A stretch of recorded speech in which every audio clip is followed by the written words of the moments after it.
I'm Paula Olszewski-Kubilius, and I'm here with my colleague Wendy Behrens, and we're here to talk with Jane Clarenbach, a longtime employee of NAGC who has recently retired, and we want to ask her a few things about her tenure here at NAGC, which only she can answer, I think, and also get some idea of what she plans to do in retirement. So, first question, Jane. Okay, tell us from your perspective how you think NAGC as an organization has changed over the years that you've worked here. Well, I think NAGC's been able to take advantage recently of the changes in communications and technology, which allows the organization to get its message out further and faster than, of course, when I started 20 years ago. So, for example, the use of social media and having a Facebook page really has made a difference for finding people who aren't yet members of NAGC. So I think that's one really big change that the organization has tried to stay current with communication mechanisms. Has the website changed dramatically during that time period as well? You know, in the beginning, all of us were just about, okay, this is who the organization is and give us a call. And now, really, the website is a way for visitors, non-members and members, to dig deeper into content area. We spend a lot of time putting the details of what parents often ask, what teachers need to know, what the public needs to know. And so the website, while not everyone always is comfortable going to websites and spending their time there, it really is the place to go for in-depth material and high quality. Has the content changed on the website as well? Well, I think we're more focused on parents, and that's to the organization's credit to invest in the resources. You know, only a small percentage of our paying members are parents, but of course we know from the visits, I don't know, it's something huge, like 25 or 27,000 visits a month.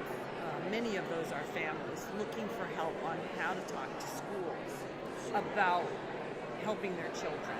We have a lot more advocacy materials, and because advocacy is more than just legislation. Advocacy is learning how to talk to professionals about the needs of gifted students in a way that isn't off-putting. And is there still a fair amount of content related to research? Well, everything that's on the website is research-based. We always have the references of where the statistics, for example, come from, who the expert is that the material is based on their work. So I think that everyone can feel confident that we've connected not only the questions and answers, but we've connected those to where you can go to get the research support for the state. And do you feel your legislative and advocacy work changed through the years? I mean, not just the bills, but the nature of how you had to work? Well, again, we've been able to take care of a lot of information by sharing widely and deeply through social media. But yeah, there's been a lot of change over time. In the beginning, of course, we were trying to introduce gifted and talented children to Congress. We were fortunate that we've always had some supporters in Congress. It evolved because we were successful in raising the knowledge level out there into more specific requests. So it wasn't just, please attend to the needs of gifted students. We were able to take advantage of specific legislation and link gifted students to other concerns of Congress.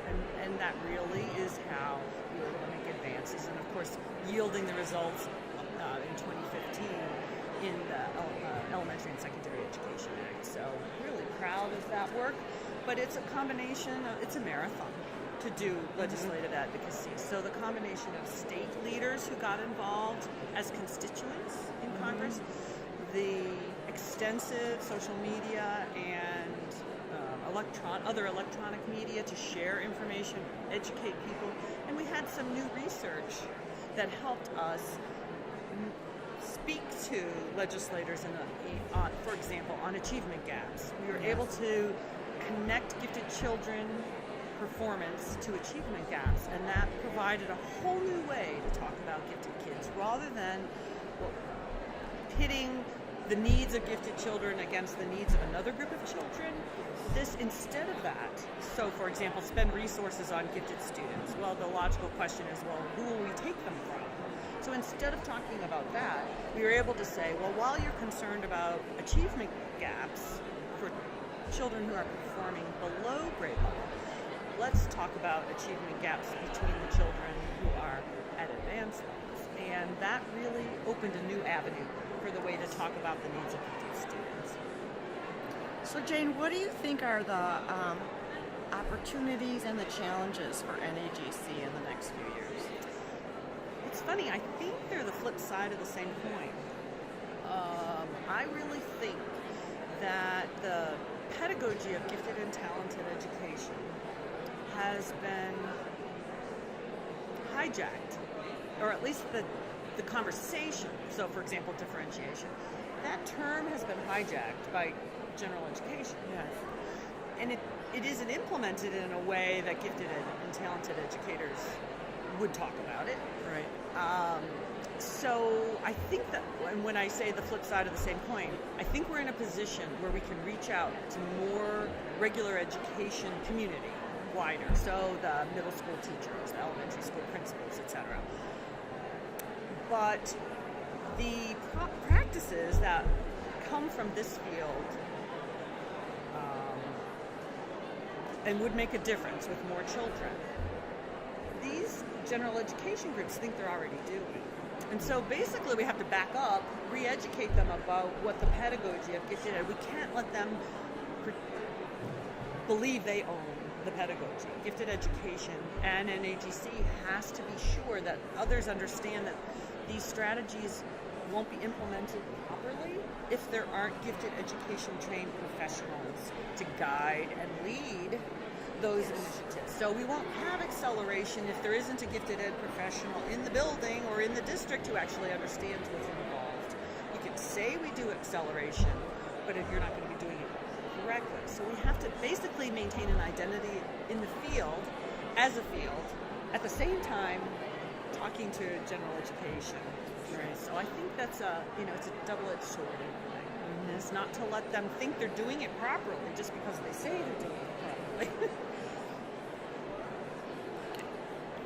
You had a question you wanted to ask I about want to the ask, future. yes. So, what are you going to do in your retirement? Do you have any plans to stay engaged in gifted education or other plans? Well, I don't have any plans such as I'm going to move to another state and start a company.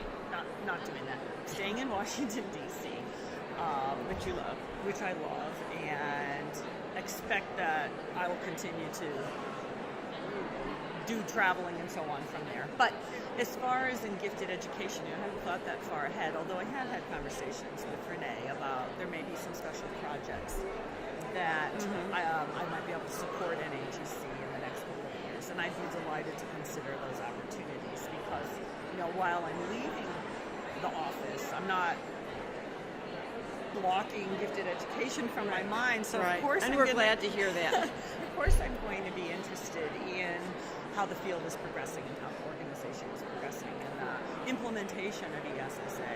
Of course, I'm excited about the opportunities, but I'm going to be moving on to some other interests. So I have one more question for you. Okay? So I don't know if people know this, but you're a lawyer by training. Yes. Okay, so how did your legal training translate into your work in gifted education? Well, the easy answer is my legal training helped me with my prior experience helped me with the legislative issue.